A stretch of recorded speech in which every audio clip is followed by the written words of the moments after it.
On December 3, 1368, in the Grand Royal Palace of Paris, a boy was born who would wear the crown of France and carry one of the darkest tragedies in European royal history. His name was Charles, son of King Charles V, known as Charles the Wise. At this time, France was wounded but hopeful. The 100 Years' War against England had ravaged the land, but Charles V had skillfully restored order and rebuilt royal authority. But when Charles V died in 1380, his son was only 11 years old. Suddenly, the kingdom of France belonged to a child. The crown was placed on young Charles's head, but the real power fell into the hands of his uncles, the ambitious and greedy Dukes of Burgundy, Anjou, Berry, and Bourbon. They didn't rule for France, they ruled for themselves. Taxes soared, corruption spread, and the people suffered. Yet young Charles grew up admired by all. He was handsome, athletic, intelligent, and polite. The people called him Charles the Beloved. No one could have predicted the cruel fate that awaited him. At age 20, Charles VI shocked the court. He dismissed his corrupt uncles and declared he would rule personally. France celebrated. He surrounded himself with his father's loyal and capable advisors. Peace returned, taxes were reduced, and justice was restored.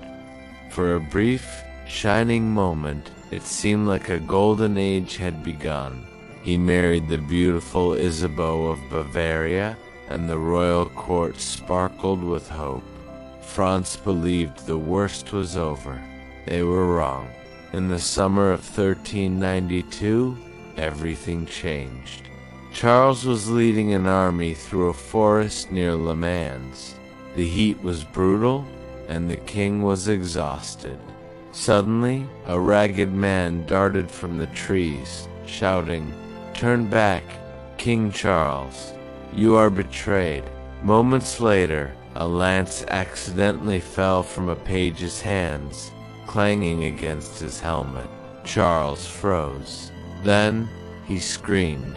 Without warning, he drew his sword and charged his own knights, killing several men before he was finally restrained. The King of France collapsed, shaking and unconscious. When he awoke, he didn't recognize his wife. He didn't even know his own name. Charles VI had gone mad. This wasn't a single episode. The madness returned, again and again. At times, Charles believed he was made of glass and would shatter if anyone touched him. Other times, he would run through the palace halls, howling like a wolf. During one terrifying period, he refused to bathe for months, convinced that water would kill him. The doctors were helpless. Resorting to prayers and superstition, nothing worked. France had a king, but no ruler. One night, disaster struck during a royal celebration. Charles and several nobles dressed as wild men, covered in flammable pitch and hair, dancing for the court. A torch came too close. Flames exploded. 4 nobles burned alive. Charles only survived because a duchess smothered the fire with her dress. The people saw it as a dark omen. The king's madness was no longer a secret.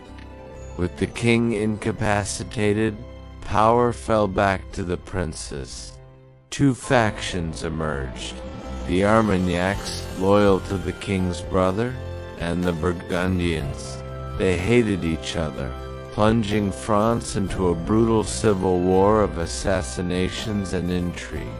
In 1407, the king's brother was murdered in the streets of Paris on the Duke of Burgundy's orders.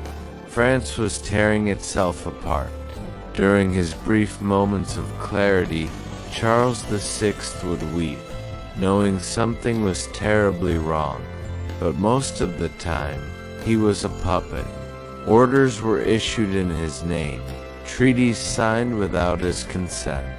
The king who had once restored France could no longer control his own mind, and across the Channel, England watched and waited. As France devoured itself, King Henry V of England launched an invasion.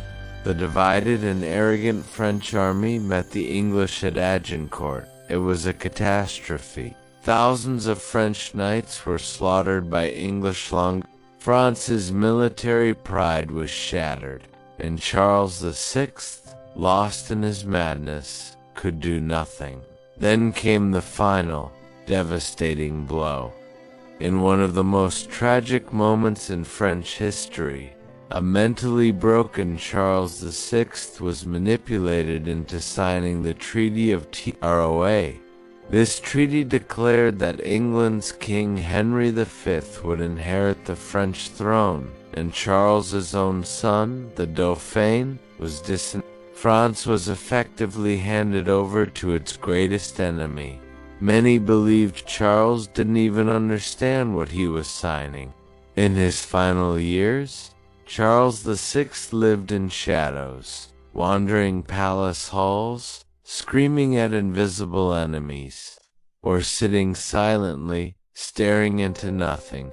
On October 21, 1422, he died at the age of 53. Few mourned him. His kingdom was occupied, broken, and divided. But his story, and the story of France, was not yet over. The disinherited son he had cast aside would soon find an unlikely ally, a young peasant girl who would change the course of history forever. Thank you for watching.